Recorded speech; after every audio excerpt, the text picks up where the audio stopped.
Toy Pie Moments ni Baby Teo. Yan o. Sobrang cute niya. Sobrang cute niya. Nakatulog ulit siya. So, ngayon, naghahanap ako ng online work which is Rocket PH and nanonood din ako ng ibang business idea para magkaroon din kami ng extra income ng baby ko kasi estudyante pa lang ako. And bakash pa. So, ayun. Naisipan kong mag-isip ng idea. So, may Rocket PH akong sinap up.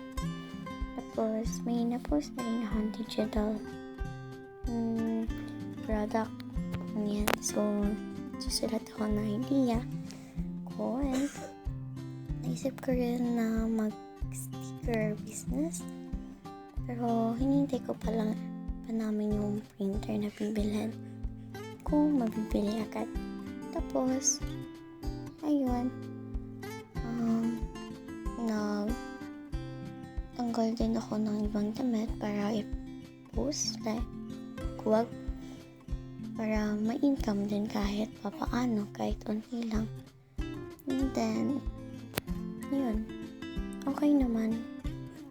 Tapos, yan, nanonood ako hanggang matapos kasi kailangan matuto ako mag-online business.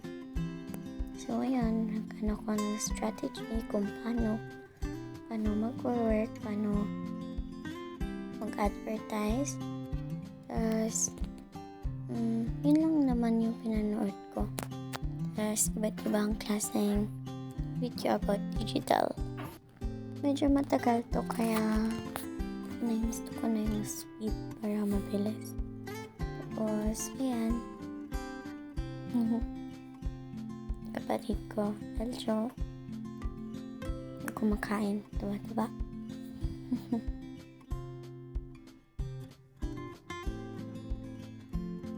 So, ito yung sinet up ko sa Rocket PH.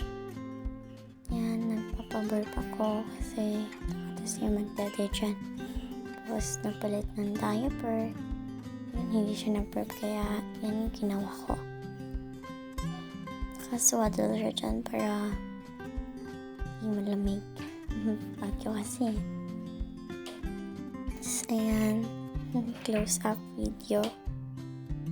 Cute. Para lang siyang galat pero hindi siya galat.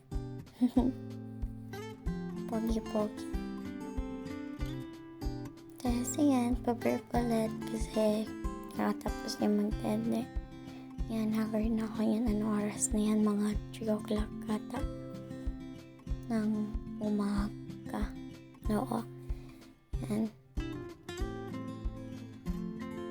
Hindi ko na siya nilagyan ng frog suit kasi makapal yung blanket niya. Yan. Yan. Tagal-tagal namin dyan nag-hele-hele kasi tagal niya din mag-park. Para di siya magsuka ng sobra.